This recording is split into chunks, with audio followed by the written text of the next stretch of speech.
Welcome to the Hidden Bookcase. Come in, have a seat, get comfy. It's just next to the sliding library ladder and right below the shelf titled High Fantasy. Pick a book, your favourite book. That's the one that opens this room. Inside you'll find a warm fire, a loving cat, and a wide skylight beneath the stars. And a really towering to-be-read pile. I'm Morgan, I use they them pronouns, and I am the homoerotic subtext of eating fruit.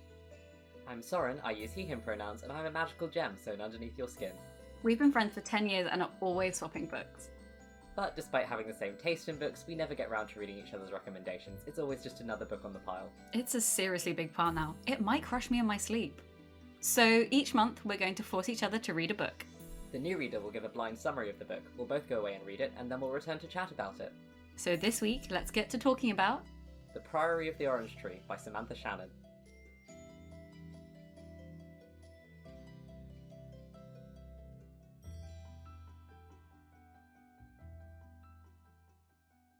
So, Morgan, tell us about The Priory of the Orange Tree. How did you find out about it? So The Priory of the Orange Tree is an epic fantasy brick about dragons, about court, about science, about magic, about myth and how it changes over time. It follows 4 characters, Tane, Eid, Loth and Niclaise, as they fight to save the world.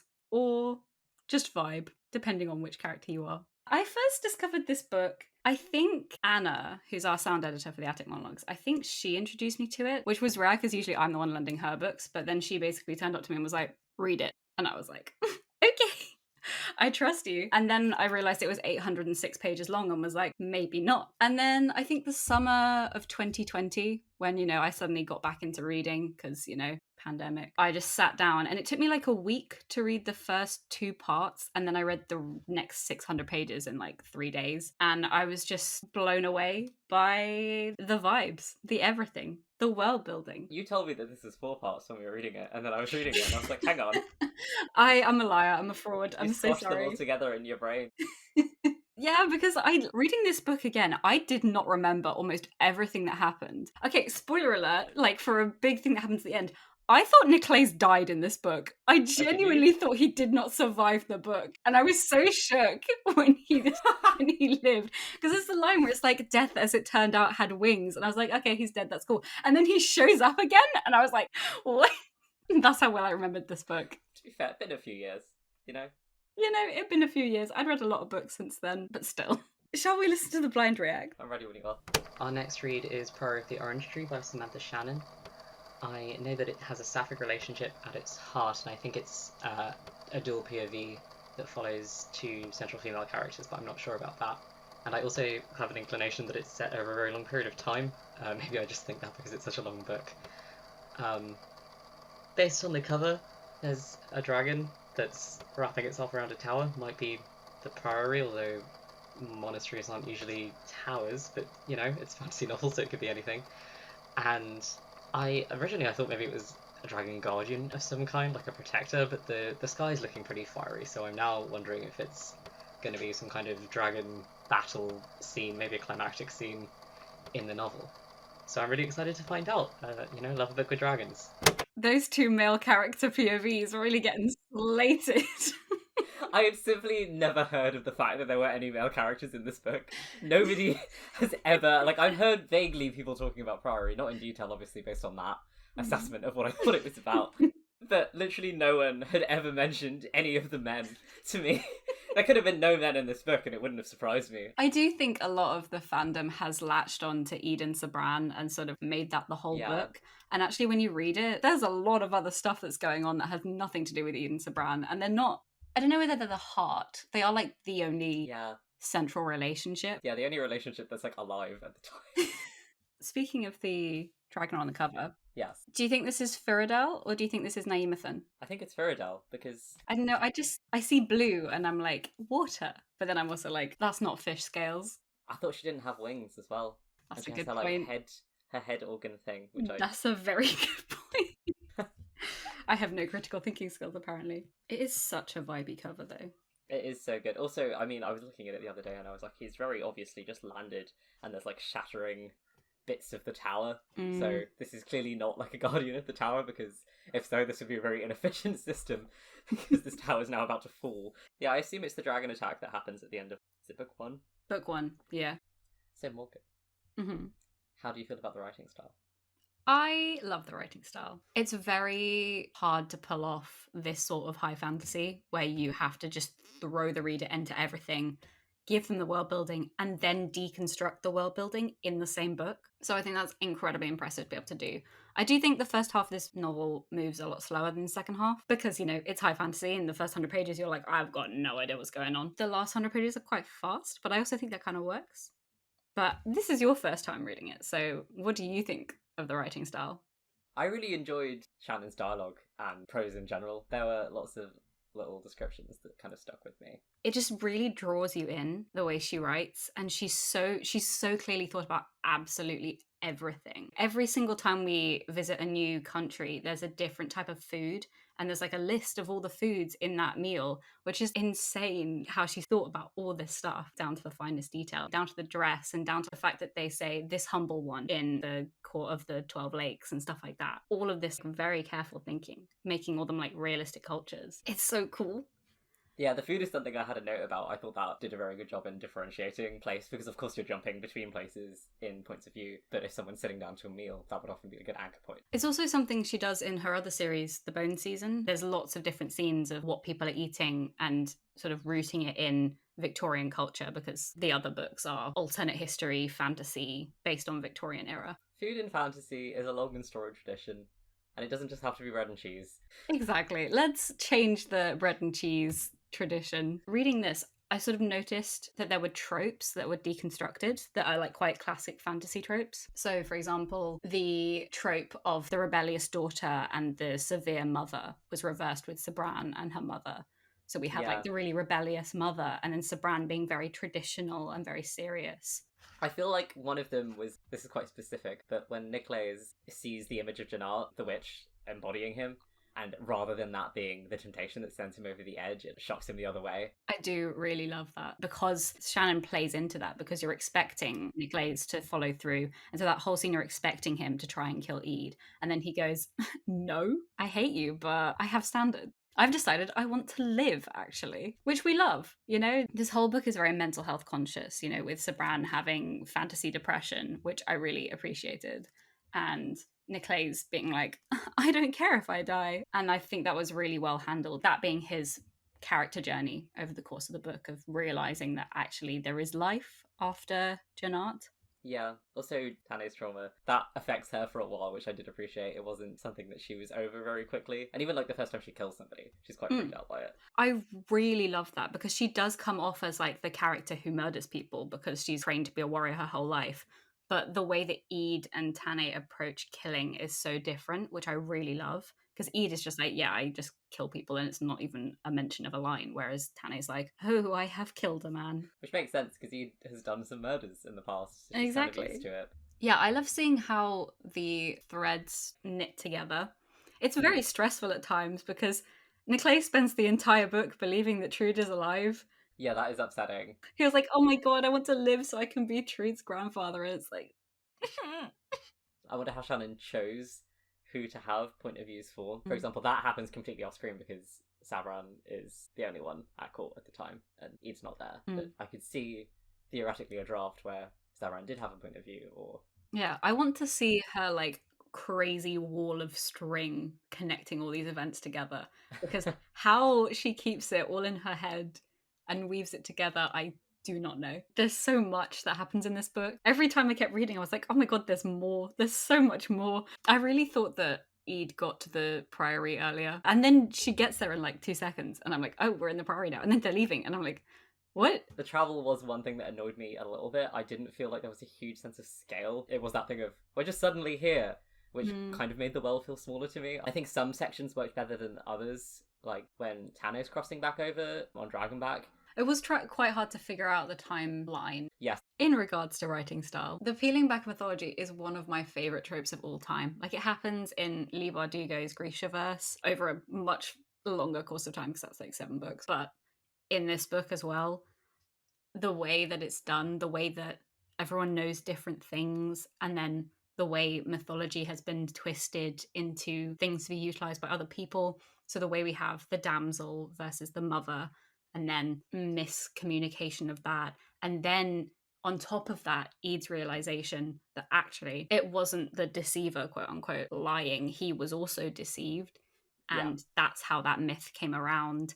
And then the mulberry tree and the orange tree and the hawthorn tree and like everything being lost to time, Clearland and Apora, and it's so cool. It's one of my favorite tropes in fantasy ever. I love when mythology is subjective like that, or culturally dissonant, and everyone has their different ideas. I will say having an objective truth at the heart of it wasn't my favourite thing, just on a personal level. If we didn't have an immortal character who just happened to know all of the information hanging around, then they would never have figured it out. And I feel like it could have been interesting to sort of find out parts of it. Basically, Virtuedom's religion is founded on a lie. And that's fine. But I guess taking it in the context of real-world religions, it's a bit weird. It's like, these guys were right and these guys were wrong. I mean, obviously no one was completely right because the Priory also got stuff wrong. But that just read a little weird to me. I appreciate that it's kind of also what the plot hinges on. So in this instance, it'd be very difficult to do it differently. I did think it was interesting that like the main religions we saw weren't founded on gods. They were founded on people. Yeah, although I was curious as to what are the creation myths in this universe, because that is a cultural universal. Everyone comes up with that kind of idea. And to me, that sort of felt like it was missing. I guess there is some implication of the old gods, and you see people in Virtuedom hanging little branches and things, you know, for protection. Yeah, I think it would be interesting to see how that turns out in the prequel, because that will be set before they're like properly settled. There were some hints of previous mythology, and I guess the foundation myth we have by the end of the book is as above, so below, kind of starlight and fire kind of thing. But that doesn't seem to really be a belief at the beginning of the book. That seemed to be at least a little bit understood. I mean, people were writing it down and doing carvings around these trees and things that were sided. That's interesting. It's like a piece of lost memory, I suppose. Yeah. Like knowing that something is, but not knowing the why, because that's been lost to time. Magic system, though. I did like the magic system, and I liked that they had to figure out the magic system as it was going. That was fun. Yeah, he's just like, I eat this fruit, and then I can do fire. Anyway, but actually having to figure out Sidon versus Sterin and stuff like that. And the existence of 3 trees, completely forgot that was a thing. I do like the parallel to like Tree of Knowledge, Forbidden Fruit, Apple, Garden of Eden. I think a lot of Shannon's writing is very clearly rooted in mythology and history across all of her work. And that's incredibly vivid here in, you know, like the George and the Dragon parallels and all the different epigraphs at the beginning of each part. Yeah, I mean, Virtuedom reads very strongly as Christianity in its values, you know, no companionship before marriage. I did really like that there was no problem with being gay. It was sex before marriage. Oh yeah, I mean, love a fantasy setting that doesn't have homophobia in it. I mean, sometimes homophobia is fine. Sorry, I'm 2022. Please no one take that out of context. Homophobia can work in a fantasy setting, I think, if you're using it to say something. But it doesn't have to be a thing. Don't put homophobia in if you don't have a reason. Also, this is a side note. Lothred's so aromantic to me. I can confirm for you that the author herself has said that Tane and Loth are ace in some way. I think Tane's actually ace, and then Loth is grey ace. There you go. And then Ede and Nicholas have been confirmed as gay. So there are no cishet allo main characters in this book, which we love to see. Yeah, we don't need any, it's fine, we've had enough. Exactly. You know, we get the cute little straight romance with Margaret and Lindley, which I really liked. I was sad that we didn't get to see their marriage, because I was expecting that at the end. Yeah, that would have kind of been a sweet note to end on. Exactly. And I was also very stressed when they were like, we won't get married until after the war. And I was like, don't Chekhov send me like this. I was so worried. Actually, that was also kind of a nice version of that trope. It might just be me usually reading YA, but I really appreciated the age differences of all the characters. Yeah, that was also interesting, having Nicholas be like significantly older. He is very much the crotchety old man stereotype to begin with, and that is the sort of character who would be like a mentor or a villain or just sort of like off to the side. But making him a main character, I really enjoyed, and having a disability as well. And I think there is something refreshing about characters that do have those kinds of vulnerabilities. Characters that just conceive of themselves as untouchable. It works in certain circumstances, but it can be quite difficult to relate to, because I think most people aren't like, yes, I could take on an army, I'll be fine. Whereas when someone sees danger and goes, oh no, it can be easier to get into their headspace sometimes. Yeah, like not everybody wants to be a hero. Some people just want to learn the secret to eternal life for kicks. Some people just want to read some books. I also want to retire and just hang around libraries, actually. There is one scene where Nicholas is being dragged off by the guards, and he's like, make sure they don't touch my books, look after after my books. My note when that happened was, bro, I really don't like you that much, but I respect we have the same priorities. Actually, honestly, I think Nicholas was arguably the most well realised of the main group. I feel like I'd be more confident listing his characteristics than any of the others. Yeah, I feel like I made that note when I was not that far into the book for the second time. So when I first read it, my brain was very much like, oh my god, lesbians fighting dragons. Whoa. And I kind of just fixated on that and like the feminist fantasy vibes. Reading it a second time, who I was more interested changed a lot. Yeah, this is a great time to move on to characters. Morgan, who was your favourite character? So we're going to split it into favourite POV character and then favourite background characters. Okay. I'm going to ask you first because this is your first time reading. So, favorite main character? I think it was Nicholas. I just felt like... Ooh. I guess he had all of his history and stuff, which was interesting. And I think his voice felt the most distinct. Hannah and Ede sometimes felt a little bit similar to me, which I appreciate trying to create parallels between these two characters, which was foreshadowing in a way.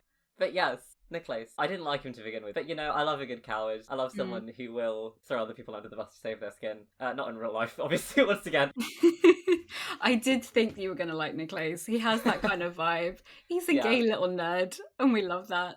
It's hard to choose my favourite. Like, on a first read, I definitely was more interested in Ede because lesbians. And I'd just gotten back into reading and I hadn't really read any gay stuff, especially sapphic. On my second read, I definitely cared a lot more about Nicholas. Like, on the first read, I didn't. And on the second read, I was like, actually, you're very interesting. Very nerdy, very vibey. Putting together the pieces and the jigsaw puzzles. And I liked Tane a lot more on my second read as well. Because on my first read, I wasn't really compelled by her journey at all. I sympathised a lot more with it the second time because I was reading it more objectively, I think. Nicholas and Tane were definitely more faves on the second read. But I do love Loth. He's hard not to like. Yeah, he's just so chill. But he definitely compelled me less on the second read.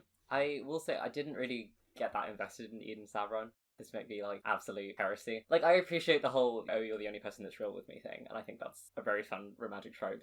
But beyond that, I didn't really see a lot of connection between them. I mean, obviously there was like a sexual connection, but I just can't imagine what they would talk about. When they don't have a common goal, with the way it was trying to sell me this sort of epic romance and their reunions and things.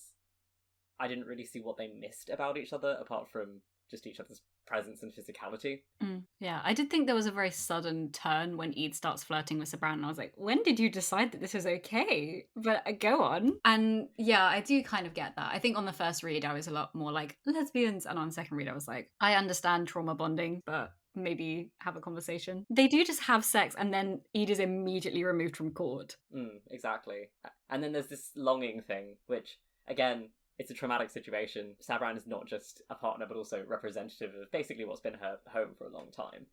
She hasn't been to the Priory for years. She's torn emotionally. But if I was like, hey, what do you like about this person to either of these people? I feel like I would struggle to predict what they would say. Yeah. That's one of the things I like about the ending, is they do leave each other to grow as people before they can come back together.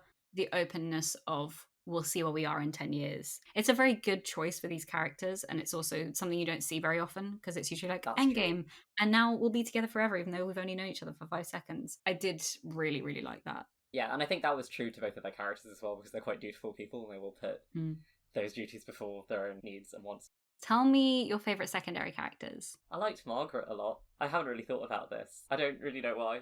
She's just being an iconic female best friend, which we always love. And she's so ride or die for Ede, which I really love. She is, yeah. The moment where she lies about her brother being dead so she can extract information from her father. Oof. Margaret's not like a warrior or anything, but she has that core of strength where she will do things like that, and she is willing to go that far. Yeah. And even to go to a battlefield and tend people's wounds. That's very scary.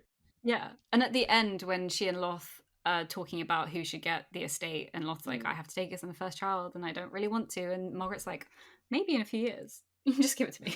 She's just an icon, and I love that for her. I liked that was how inheritance worked. It was just a oldest situation and not necessarily a gendered thing. That was fun. I think because the setting, especially in Innis, is so traditionally fantasy, you're kind of expecting it to be very misogynistic and very homophobic. But there are just like little bits where you're like, why was I assuming that actually? Why did I assume the inheritance worked that way? Why did I assume that courting and marriage worked that way? Which I kind of love the subversion of that. For background characters, definitely Margaret, absolute icon. Also, Ashley Onren was very cool as well. We didn't get that much of her, But Yeah, I wanted more. I wanted more of Tane in general, actually. I don't know if it was that we got the least of her, but it felt like it. There's a good chunk where she's sort of having depression on Feather Island, where she just disappears from the narrative, which I understand narratively, but I'm also like, give me more of her, please. I want more of the Dragon Rider. She needs to be depressed for a certain amount of time, I guess, for it to sort of be compelling. Like, she needs time to grieve, basically. That's a better way of saying it. But I was kind of wishing that she had a bit more time as a Dragon Rider before she had her fall from grace, because I felt like she barely had it, and it made the loss of it, it cheapened it a bit. Like, her relationship with her dragon, I felt wasn't really that built up. Like, there were some cute scenes between them, but it was only like one or two. Yeah, it was a little bit of telling and not a lot of showing with that relationship. Yeah. Of like Tane trying to re-understand Naemathan as not a god or like as an equal to her. I would have liked more of that. My other favourite background character, it's going to be a bit of a rogue one, Aladdin. Yeah. I love her. The fact that she was actually, like, Nicolaus just assumed that he was hated by her because he was in love with her husband. But she's genuinely just like, we were actually still friends, bestie. Like, Yeah. I cared more that my husband was happy, and you were the person who was doing that, and we were never in love. We were just really good friends, and I was also really good friends with you. And like, she was out here like trying to get his pardon, coming to him at the end of the book and being like, let's be friends, let's vibe. I just really loved her. That scene was like the most emotional in the book for me, honestly. Honestly, like, she's just such a great character, and I love her, and I wish we'd gotten more, and I want a sequel to this book. Basically, I would read a whole book about them just vibing together. Slice of life. You know, and she's like trying to set him up with people at the end, which I thought was so funny. It's also interesting, actually, how immortality is sort of framed as death and mortality is framed as life. When Nicolaus is single-mindedly pursuing immortality, it's because he doesn't have any will to live. He kind of just wants to go and die at home. That's kind of it. Whereas when he switches off of doing that, it's that he needs to appreciate the time that he has and actually use it. Yeah.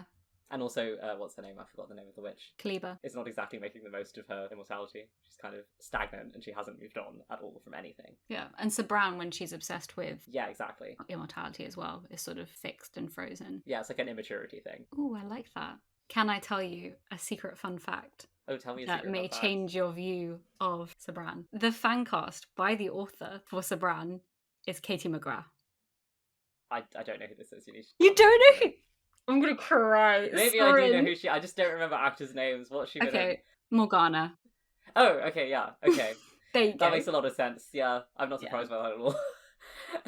So both Qiouyi and Sabran look like Morgana. We get the dual sides. We get the princess and we get the like evil witch. And I think that is playing to both strengths, and I kind of love it. Can we just take a moment to mention the fact that Qiouyi's like, yes, incest? Like, why? Yeah, I mean, we have to address it at some point, don't we? I was about to bring it up. I support evil witches who can shapeshift into dragons at the best of times. However, no. I draw the line. I thought that was also interesting, I guess, from the mythology point of view, because it was sort of like an Oedipus subversion, I guess. I mean, you would know more about that than me, because I can't really remember, but Oedipus does kill himself after he realises he slept with his mother, right? Well, no. So his mother kills herself, and then he takes a brooch from her and stabs his eyes out. Oh.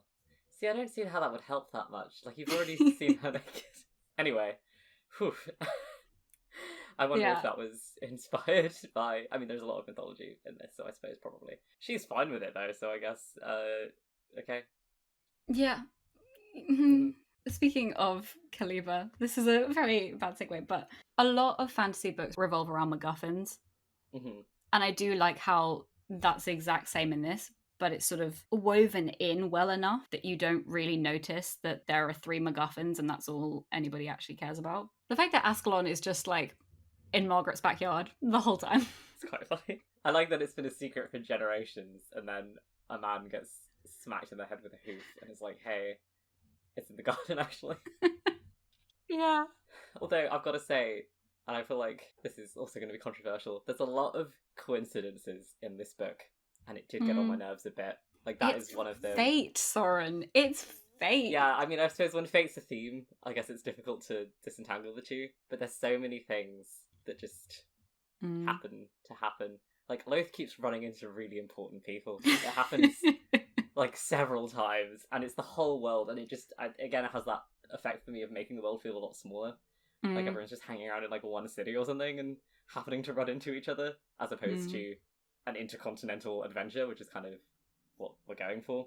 Like, at the end, for example, when Tane and her dragon were separated, I had no doubt that she would catch her. Like, when she fell in the final battle, I was like, here's when the dragon comes in. It was way too... Yeah, but when you know that it's coming, it's a safe fantasy, you know? People are dying, but not the important ones. For me, I was just like, I know this is going to happen, so there's no tension for me here whatsoever.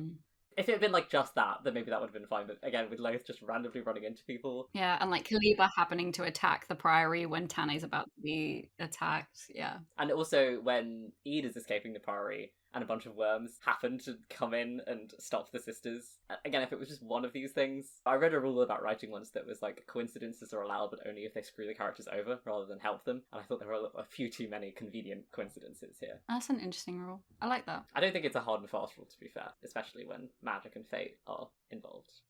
I think especially when you can see the coincidences coming in like a good way. Like you can see that two ships are crashing together and you're like, oh my god, are they gonna? Like, you know they're gonna, but you're still like, oh my god. Yeah, when they're both logically on the same course. I do have another random thing to talk about that I've not been able to segue into. Ooh. I guess it kind of comes a bit from the coincidence thing. I know that you know that this trope annoys me, so you're probably not going to be surprised when I say it. But magical bloodlines, or not necessarily magical bloodlines, but just, oh, because you're the descendant of this person, you're the one, really grinds my gears. The fact that it happened twice, I just don't think it was necessary. I feel like Tane could have come upon the duel in a different way, but both Ede and Tane being descendants of the people that previously...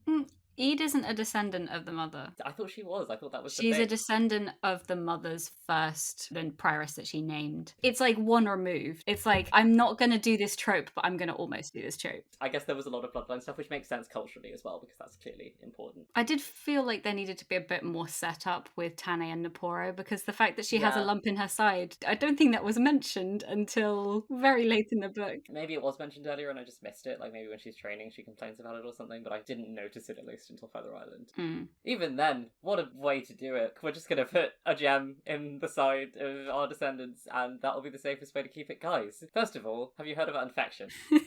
Also, I feel like we missed out on the potential cool factor of it was being hidden in people's sides, and then someone like Tane did get caught up in a fire, and then they had to go and find it, because no one would expect it to be in a Pompeii-esque charred remains situation. If they had sort of traced the bloodline to this family and realised that's what they were doing somehow. Yeah. And then gone and got it off a skeleton. That could have been quite fun. Yeah, like when Tane returns to the village and finds the statue of Naporo, if that had happened way earlier, and if she had found the gem through realising that she had to go find the gem. Yeah. And going back to the village, because she doesn't remember any of it. So like putting that sort of closure on that and then finding the jewel would have been very cool. Also, the fact that if Tane's had it in her side this whole time, it was put in when she was like 3 years old, 4 years old. Like that's... Just doing surgery on your baby.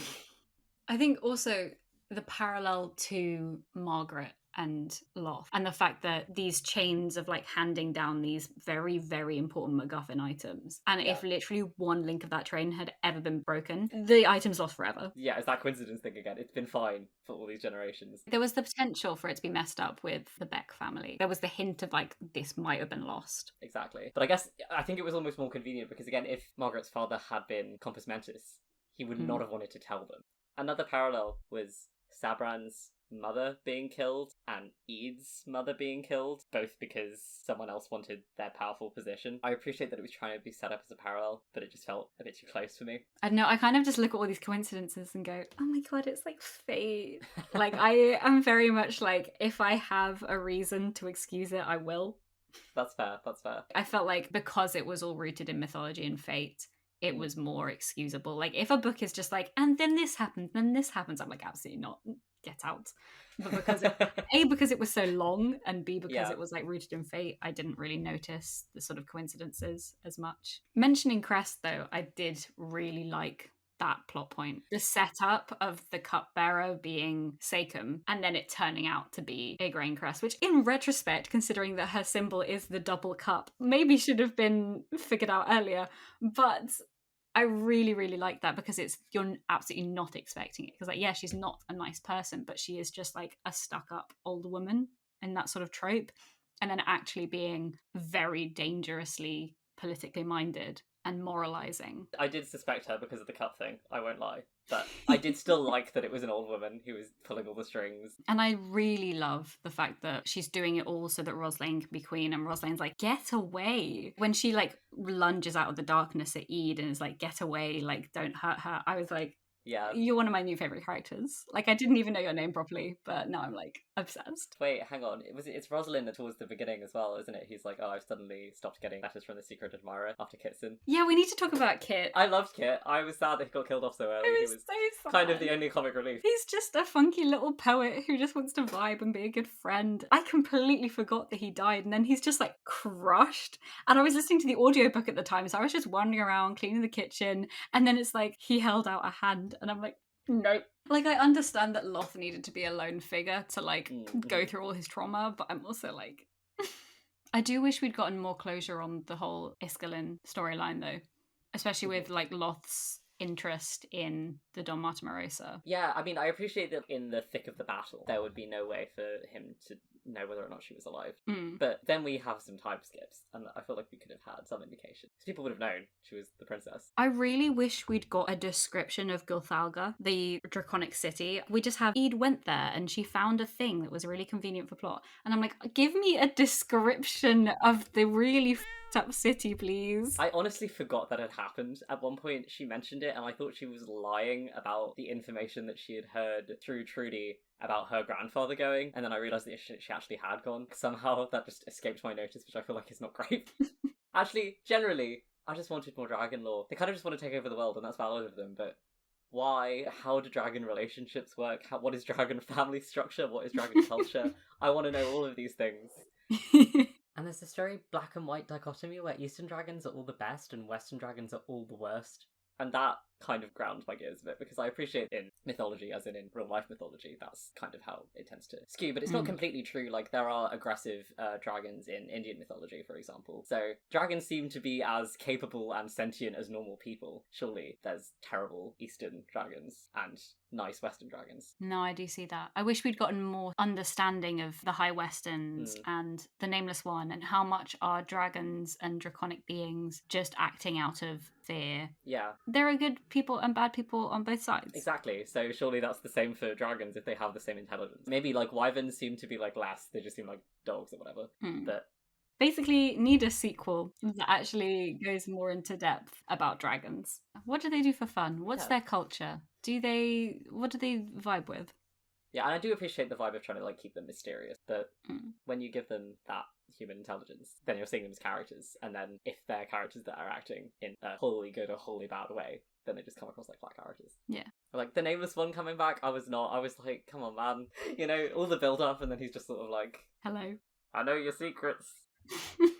Khalifa was so much more compelling as a villain. Except for the weird, like, maybe I want to romance the Nameless One now. That was a bit like, bestie, you can be the villain. You don't have to make someone else the villain. Khalifa wants to romance literally everyone that she sees, apparently. Her son, her daughter's girlfriend, a dragon. And that's iconic for her. Yeah. But also, you are the most powerful character in this book.